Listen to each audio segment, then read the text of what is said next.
Hi மின்மினிஸ், நேத்து independence டேன்றதுனால Sabari ஸ்கூல்ல வந்து இங்கிலீஷ்ல உரையாற்றி விட்டார். அதனால அவங்க அப்பா வந்த உடனே பிள்ளைக்கு கண்ணு போட்டு போச்சு அப்படின்னு சொல்லிட்டு சுத்தி போட்டுட்டாரு.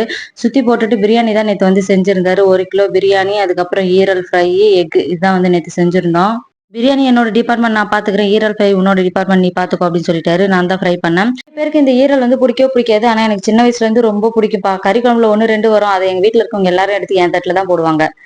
இன்னைக்கு சாம்பிளுக்கு உப்பு இருக்கா அப்படின்னு செக் பண்ணலாம்னு சொல்லிட்டு ஒண்ணே எடுத்து சாப்பிட்டு பார்த்தேன். அப்புறம் பார்த்தா சூப்பரா இருந்தது. அவருக்கு ஒரு வாய் ஊட்டி விட்டுட்டு அரை கடாய் அங்கேயே நின்று சாம்பிள்லயே காலி பண்ணியாச்சு. சாம்பிள் பாக்குற கேப்ல பிரியாணி தம் போட்டு சூப்பரா வந்து ரெடி ஆயிடுச்சு. எடுத்து பார்த்தா நல்லா உதிரி உதிரியா சூப்பரா இருந்தது பிரியாணி. ஸ்பெஷலா எது செஞ்சாலுமே ஃபர்ஸ்ட் எனக்கு கொடுத்துட்டு அதுக்கப்புறம் தான் அவரு சாப்பிடுவாரு.